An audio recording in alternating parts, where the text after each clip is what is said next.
真正意义上的，我的颜色呢？不行，这进乱了，先保护好自己。小卷，快解毒酿！此时，通过嗅觉处理，21两太贵了。月姐太棒了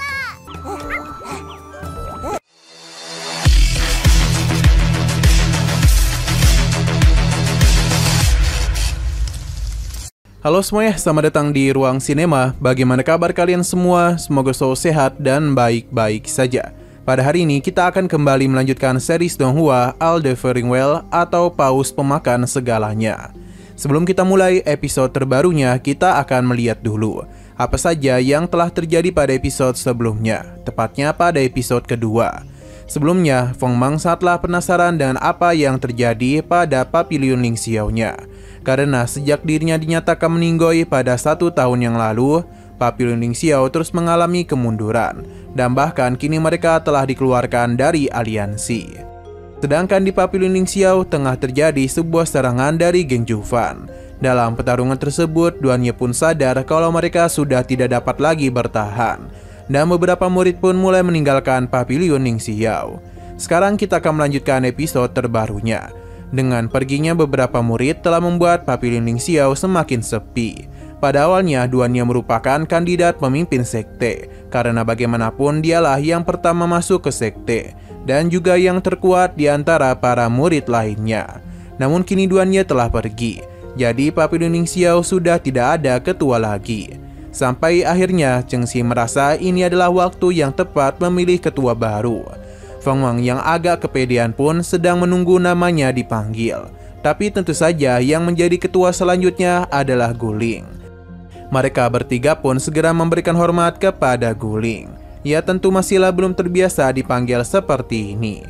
Namun meskipun begitu, Guling akan tetap menerima statusnya sebagai pemimpin sekte sementara. Di tengah pembicaraan tersebut, Guling pun melihat Feng Mang yang kembali mengingatkan dirinya kepada Fan. Berhubung para binatang roh milik sekte sudah banyak yang meninggoy, jadi Guling pun berencana untuk melakukan pencarian terhadap binatang roh. Terlebih lagi, dia dan yang lainnya tidaklah memiliki binatang roh. Hanya saja habitat binatang roh di sekitaran sekte telah dikuasai. Oleh kelompok lain. Jadi mereka tidaklah memiliki kesempatan apapun. Namun Feng Mang tahu di mana tempat yang bagus dalam mencari binatang roh.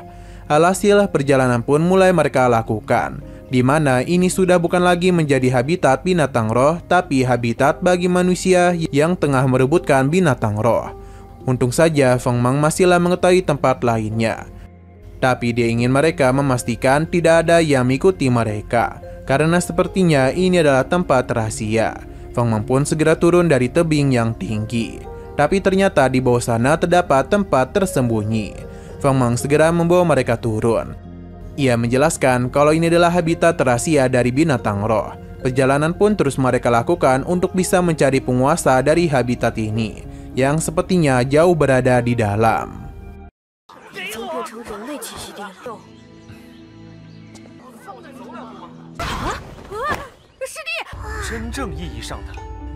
Berhubung mereka tidak tahu apa-apa, jadi Feng Mang menjelaskan kalau binatang roh dibagi menjadi 4 tingkat. Yang pertama prajurit, mereka bisa langsung melihatnya, yakni bunga batu dan juga monyet gua. Para binatang roh tingkat prajurit tergolong cukup jinak, tapi jika kualitasnya lebih tinggi, maka mereka harus berhati-hati. Sampai akhirnya mereka pun melihat binatang roh rubah ekor api, dan penampilannya saja sudah sangat liar. Di mana rubah ekor api ini berada pada tahap pembentukan jiwa. Feng Mang seketika saja terkejut karena seharusnya binatang level ini tidak mungkin berada di dalam gua. Dan benar saja binatang itu memiliki pemilik dan segera menyerang Feng Mang. Pria ini tidaklah mengizinkan siapapun datang ke tempatnya, karena ini sudah dirinya kuasai. Ia pun akan memberikan kesempatan bagi mereka untuk bisa pergi meninggalkan tempat ini. Namun Feng Mang dan yang lainnya seketika saja bersikap begitu mengerikan dengan mengeluarkan lingkaran binatang roh mereka. Semua ini tentu adalah akting saja, karena bagaimanapun mereka tidaklah memiliki binatang roh. Feng Mang meminta melakukan hal itu untuk bisa menakuti pria ini. Melihat tingkah Xiaoxi membuat pria ini seketika saja ketakutan, bahkan ia semakin menggila. Pada akhirnya pria itu pun memilih untuk pergi dari tempat itu. Hanya saja muncullah suara yang begitu mengintimidasi, yang mana kemungkinan besar itu adalah penguasa dari gunung ini. Feng Mang bersama yang lainnya pun pergi menyusul pria itu karena mereka tidak boleh ketinggalan. Akhirnya mereka pun telah bertemu dengan penguasa dari tempat ini. Feng Mang meminta mereka berhati-hati karena binatang roh itu memiliki kemampuan khusus dan sangatlah sulit untuk bisa dihadapi. Ia adalah badak panda. Pria ini mengatakan siapapun yang cepat maka dialah yang akan mendapatkan binatang itu. Rubah api pun segera melakukan serangan kepada badak panda. Namun badak panda dapat dengan mudah menghentikan pergerakannya, bahkan serangan juga telah ia berikan kepada pria itu, yang membuat warnanya seketika saja memudar. Serangan pun kembali badak panda lancarkan. Feng Mang meminta rekan-rekannya untuk bersembunyi dahulu. Sayangnya dia itu sempat terkena sedikit serangannya. Xiao Juan pun dia keluarkan agar bisa membantunya. Namun Xiao Juan sendiri tidak tahu harus berbuat apa. Alhasil dia pun mencoba mengencingi tuannya sendiri. Tapi sayang sekali efeknya tidaklah mempan terhadap racun tersebut.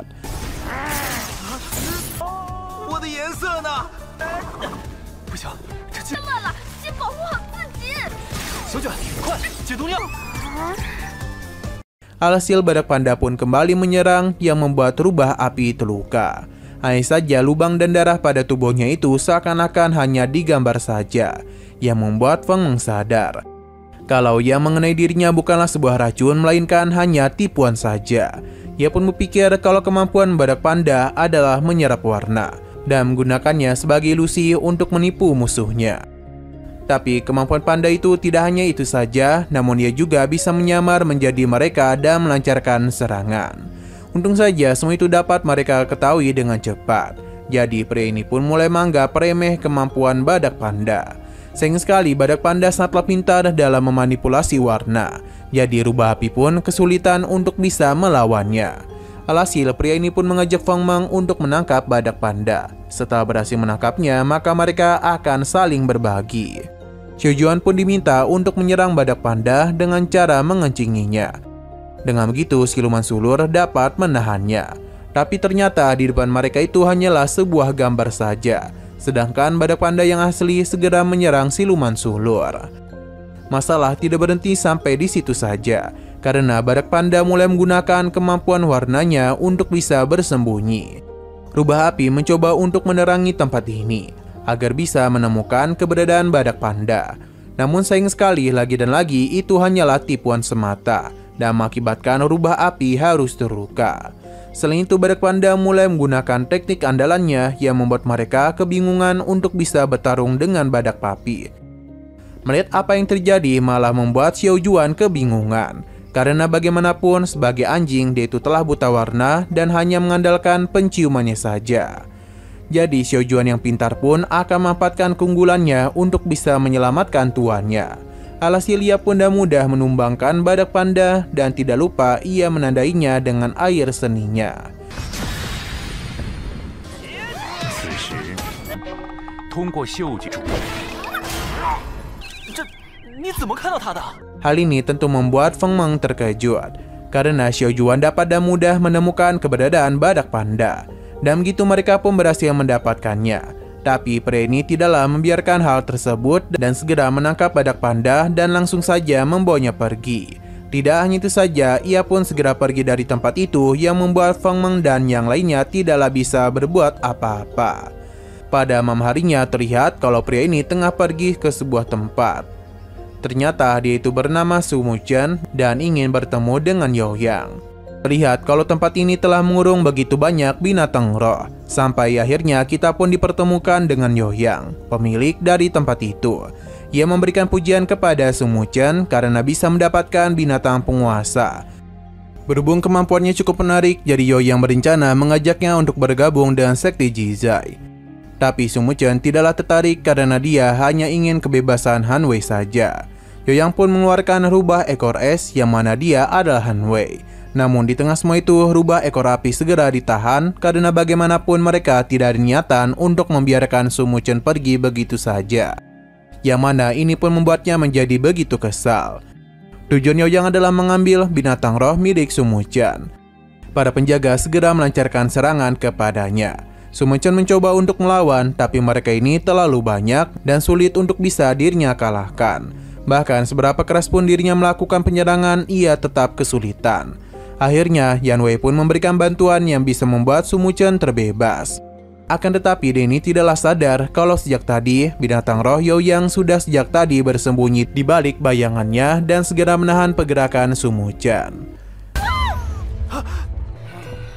Yaoyang!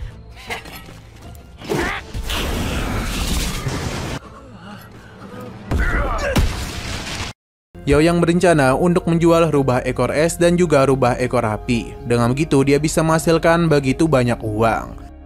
Pada keesokan paginya kita pun dibawa berpindah ke sebuah tempat atau sepertinya ini adalah pasar. Di sini Guling dan yang lainnya pun dibawa terkejut dengan poster Feng Mang. Tapi Guling menganggap poster itu tidaklah mirip dengan Feng Mang, jadi untuk sekarang mereka tidaklah memberitahunya. Feng Mang pun bingung apa yang telah mereka lakukan. Setelah itu, Guling pun pergi ke bank untuk mengambil uang mereka. Namun sayang sekali tabungan sekte sudah tidak ada lagi, yang membuat Guling pun bingung mengapa uang mereka tidak ada. Yang mana tentu pelakunya adalah Fan ketika masih menjadi ketua sekte. Untung saja Feng Mang masihlah memiliki beberapa uang, jadi mereka akan memanfaatkan hal itu untuk membeli beberapa binatang roh. Di sini Guling tertarik dengan kelinci kupu-kupu yang sangat imut, tapi harganya sama sekali tidaklah imut. Jadi Yutong pun mencoba untuk memberikan penawaran. Hanya saja dia lupa ini bukanlah pedagang sayur, namun jual beli binatang roh. Meskipun begitu, Yutong tidaklah menyerah dan terus memberikan penawaran. Sampai akhirnya penjual ini pun setuju. Kini kelinci kupu-kupu pun telah berhasil mereka dapatkan, sedangkan Chen Xi ingin kuda duri merah.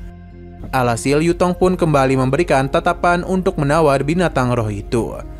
Dengan berat hati, penjual ini pun bersedia untuk menjualnya. Dan begini, baik Chen Xi dan juga Guling telah mendapatkan binatang roh mereka masing-masing. Semua ini tentu adalah berkat bantuan Yutong. Namun dia itu masihlah belum mendapatkan binatang roh apapun.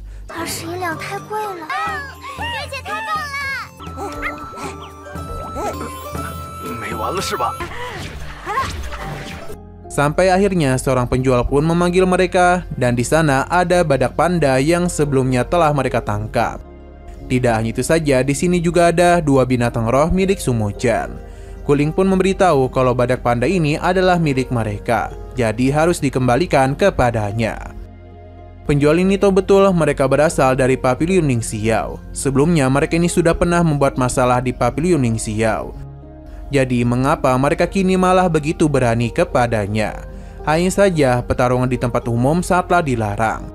Jadi Chen Xi pun akan memanfaatkan kemampuan dari badak panda untuk bisa menipu penjaga ini, di mana dia telah menggambar sebuah lubang agar penjual itu mengira dia telah pergi. Namun nyatanya badak panda masihlah berada di sana dan segera menyerang penjual tersebut, yang membuatnya seketika saja pingsan. Dan begini badak panda pun telah berhasil terbebas. Yutong yang tertarik kepada binatang roh itu pun mulai mengajaknya untuk menjadi bagian dari sekte Pavilion Ning Xiao. Jadi dia pun berharap badak panda bisa menjadi binatang roh miliknya, supaya bisa membantu perkembangan sekte. Permintaan Yutong pun dengan senang hati diterima oleh badak panda. Bahkan dia itu sendiri yang menciptakan lingkaran sihir, dan begini Yutong pun bersiap untuk melakukan ikatan pada badak panda. Hanya dengan sekali percobaan saja, Yutong pun telah berhasil menjadikan badak panda sebagai binatang rohnya.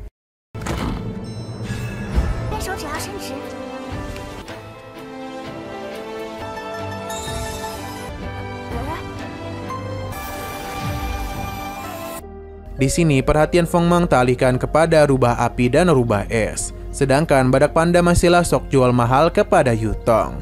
Rubah api dan rubah es pun telah berhasil dibebaskan oleh Feng Mang. Kedua binatang ini pun segera memberitahu kepada mereka mengenai apa yang telah terjadi kepada Su Muchen, dan berharap mereka itu bisa menyelamatkan tuannya. Tapi dengan kemampuan mereka saat ini, menghadapi sekte Jizai bukanlah hal yang mudah. Terlebih lagi, pemimpin cabang Yoyu juga pernah menyerang mereka. Andai saja di sini ada pemimpin sekte Fan, maka ia pasti akan melakukan penyelamatan. Feng Meng mengajak mereka untuk kembali ke sekte dulu, karena ada hal yang ingin dirinya perlihatkan. Chen Xi dan yang lainnya pun sangatlah bingung apa yang ingin ditunjukkan olehnya. Sampai akhirnya Feng Meng pun memberikan sebuah catatan yang berisikan peninggalan dari Fan Lengxiao. Mereka pun mengikuti catatan tersebut dan menemukan sebuah kotak dan juga ada catatan lagi di sana. Guling pun segera membaca isi surat tersebut, yang ternyata baru kemarin ditulis oleh Feng Meng. Feng Meng pun meminta maaf karena sewaktu dirinya menjadi ketua sekte, ia tidaklah bisa memberikan yang terbaik kepada mereka. Dan sekarang sekte pasti mengalami hal yang sangatlah berat. Ia meminta untuk menyalahkan semua ini kepadanya saja. Feng Meng pun meminta maaf kepada Guling dan berharap dia itu tidaklah pernah menyerah. Karena bagaimanapun mereka pasti memiliki sebuah kesempatan untuk kembali bangkit. Dia yakin ke depannya Papillon Lingxiao akan kembali menjadi sekte nomor 1 di dunia. Feng Meng juga meninggalkan beberapa hal kepada mereka untuk bisa membantu perkembangan binatang roh. Selain itu, dia juga berharap hal ini bisa membantu mereka menjadi lebih kuat lagi. Guling dan yang lainnya pun menjadi sangatlah sedih karena bagaimanapun Pan masihlah sangat peduli kepada mereka. 还是我的错，火力全开吧！拜托大家了，在短期内迅速提升，见证你们的辉煌。 Mana orang-orang sedang membicarakan apa yang telah terjadi pada sekte Zizai. Sedangkan Cumusan sendiri kondisinya tidaklah begitu baik, sebab Yoyang telah memberikan siksaan kepadanya. Cumusang tidak ada keinginan untuk tunduk kepada Yoyang. Sedangkan di sisi lain terdengar kalau pertarungan telah terjadi di sekte Jihai, dan tentu saja ini adalah ulah Feng Meng dan yang lainnya. Keributan tersebut bahkan sampai ke tempat Cumusang, sampai akhirnya Feng Meng dan yang lainnya pun telah datang untuk menyelamatkannya. Feng Meng memberikan sapaan kepadanya karena seharusnya dia itu masih ingat kepada mereka.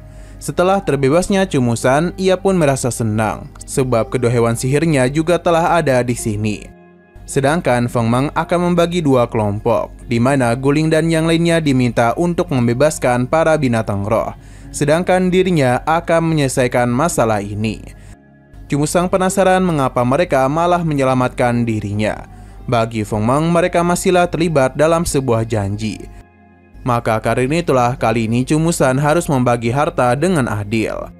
Setelah pembicaraan tersebut, misi pun segera dimulai. Yoyang baru saja tiba dan dia pun penasaran siapa yang telah berani datang kemari. Xin pun berpindah kepada Feng Meng yang tiba di sebuah tempat yang merupakan Papillon Harta Karun. Xiao Juan dan juga Siluman Sulur segera keluar karena merasa tertarik dengan harta yang ada di sana. Begitu pula dengan Feng Meng, karena terdapat gulungan premium kristal untuk meningkatkan kekuatan binatang roh dan yang lainnya. Feng Meng meminta kedua binatang rohnya untuk bersabar, karena dia akan membagi harta itu kepada mereka. Sampai akhirnya mereka pun dikejutkan oleh kedatangan sesuatu, yang tentu saja adalah kedatangan dari Yoyang. Ia mengajak Feng Meng untuk bergabung bersama mereka, dan begitu dia juga bisa memiliki harta di sini. Tapi Feng Meng tidak ada niatan, karena bagaimanapun tujuannya kemari adalah untuk membalas apa yang sekte Jizai lakukan kepada Papillon Lingxiao. Yoyang hanya tertawa saja sambil memberitahu kalau pelaku yang menghabisi ketua Papillon Lingxiao adalah orang dalam itu sendiri. Jadi mengapa dia balas dendam kepada orang lain? Tentu saja Feng Meng tidaklah percaya, sampai akhirnya serangan pun tertuju kepadanya. Ini adalah ulah dari iblis bayangan.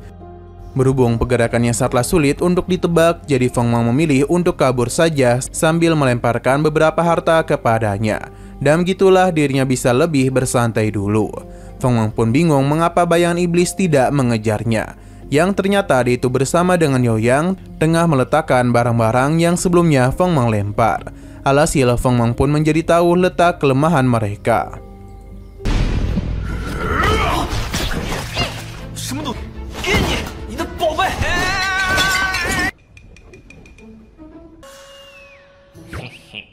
Xiao Juan pun segera melemparkan guci berharga ini yang tentu membuat Yoyang menjadi kesal. Tidak berhenti sampai di situ saja, karena Siluman Sulur segera menjatuhkan salah satu lemari di sana. Feng Meng yakin semua ini dapat menahan mereka, Tapi sayang sekali dia lengah, jadi bayangan iblis dapat memberikan serangan kepadanya. Menghadapi bayangan iblis ini bukanlah sesuatu yang mudah untuk dia lakukan. Di sisi lain terlihat kalau Guling bersama yang lainnya sudah berhasil membebaskan para binatang roh. Di saat mereka hendak mencari keberadaan Feng Meng, sebuah ledakan pun telah tercipta yang tentu saja mengejutkan mereka. Tidak hanya itu, namun kondisi Feng Meng juga mengejutkan Guling. Jadi hewan sihirnya pun segera memberikan pengobatan kepadanya. Feng Meng meminta mereka untuk bersiap karena pertarungan akan segera terjadi. Dan benar saja, saat jugalah bayangan iblis muncul untuk menyerang Su Muchen. Untung saja dua hewan sihirnya dapat menahan semua itu. Sedangkan Yoyang kesal kepadanya karena Su Musan malah memilih untuk menjadi musuhnya. Sejak awal Su Musan memang tidak ada niatan untuk menjadi rekannya. Pertarungan pun langsung saja terjadi di antara mereka. Dalam pertarungan tersebut bisa terlihat dengan jelas kalau bayangan iblis memiliki kekuatan yang sangat besar. Jadi sangatlah menyulitkan para binatang roh lainnya. Sedangkan kondisi Feng Meng sudahlah pulih. Hanya saja dia itu masihlah belum bisa menyerang dulu karena siluman sulur sedang asik mukbang. Serangan kembali pada binatang roh lakukan kepada bayangan iblis, yang mana akhirnya mereka pun telah berhasil menahan pergerakan dari sosok tersebut. Tentu hal ini tidaklah disia-siakan oleh mereka. Serangan gabungan mulai dilakukan untuk bisa mengalahkan bayangan iblis. Sampai akhirnya Yoyang pun melakukan sesuatu untuk bisa meningkatkan kekuatan dari hewan sihirnya. Dan begini tentu saja serangan mereka dan mudah dipatahkan oleh bayangan iblis. Bahkan para hewan sihir yang Guling dan yang lainnya miliki harus terluka cukup parah. Bahkan badak panda juga harus terpental. Xiao Chen segera melindungi Guling dari bayangan iblis yang hendak menyerangnya. Guling sungguh tidak menduga dengan apa yang telah terjadi, karena kini mereka tidaklah bisa berbuat apapun lagi. Sedangkan Yoyang benar-benar puas. Ia pun segera menangkap Guling, karena dengan matinya dia, maka Papillon Ling Xiao pasti akan hancur juga.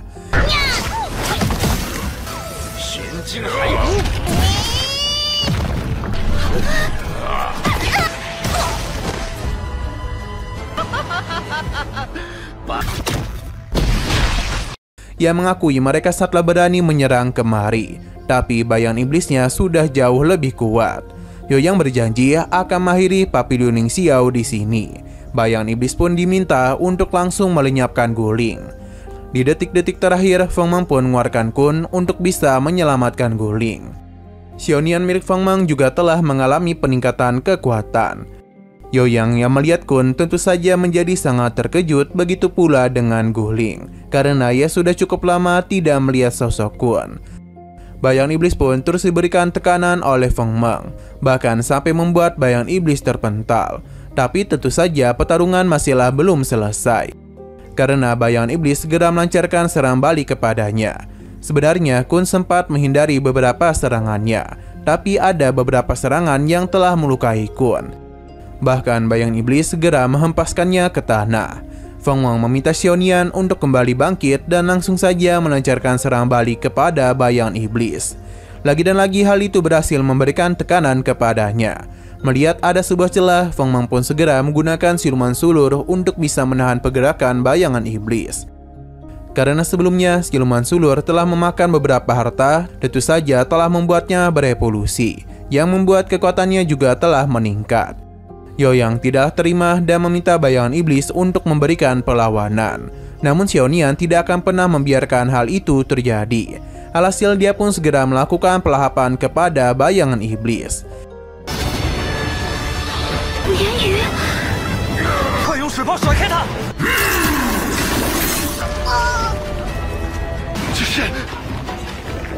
Dia yang tahu kekuatan kun segera memberikan perlawanan, bahkan juga sempat melukainya.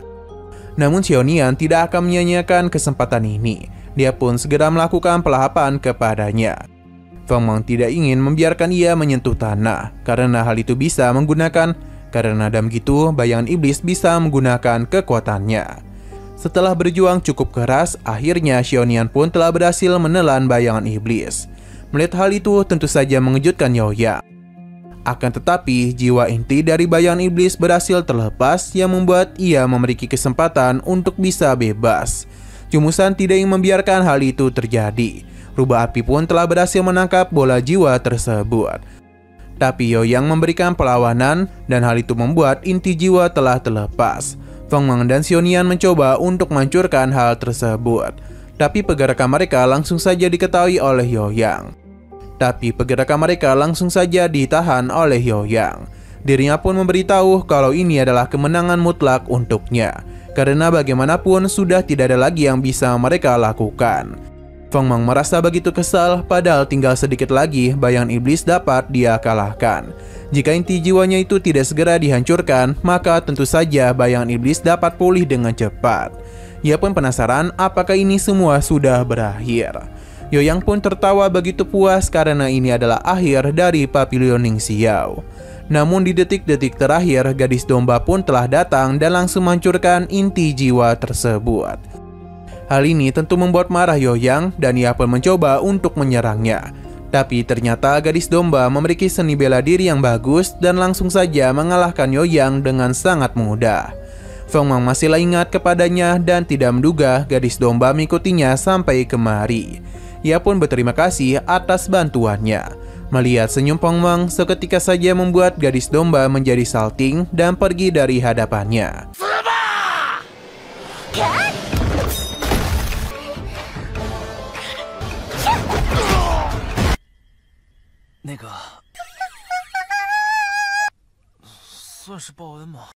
Beberapa saat kemudian, Cumusan pun telah sadarkan diri dan memberitahu mereka untuk segera membagi harta. Di sana terdapat begitu banyak harta dan awalnya Cumusan itu ingin mengambil 70%. Sedangkan Feng Meng dan yang lainnya hanya mendapatkan 30% saja. Tapi Xiao Juan segera mengencinginya agar membuat Cumusan lupa ingatan. Jadi Feng Meng pun meminta untuk membagi harta ini dengan sangat adil. Tapi ternyata ini masihlah belum puas dan kembali mengencingi Cumusan agar pembagian harta lebih banyak kepada mereka. Sampai akhirnya Cumusan pun hanya membawa beberapa harta saja, sedangkan sisanya untuk mereka. Di saat Cumusan pergi, Feng Meng pun meminta yang lainnya untuk memilih hewan sihir yang mereka inginkan. Perhatian Feng Meng sempat alihkan kepada bola baja api, jadi dia pun akan menjadikannya sebagai hewan sihir miliknya. Feng Meng pun segera menjalin kontrak dengannya dan setelah beberapa waktu dirinya pun berhasil. Hanya saja ada yang aneh pada tubuh Feng Meng yang membuat dirinya pun harus jatuh pingsan. Sepertinya ada semacam kekuatan tersembunyi di dalam tubuh itu. Kita pun dibawa ke sekte di mana Feng Meng telah sadarkan diri. Yu Tong dan Xiao Chen merasa lega karena Feng Meng bisa sadarkan diri juga. Untuk merayakan kepulihannya, jadi mereka pun akan memberikannya masakan yang sangat lezat. Di sini Feng Meng sadar betul kalau ada kekuatan yang aneh menyerang tubuhnya. Tapi untuk saat ini ia masihlah belum tahu apa-apa. Xionian pun dirinya keluarkan karena dia ingin memeriksa peningkatan ruang pada tubuhnya. Xionian pun membawa Feng Meng masuk ke dalam tubuhnya.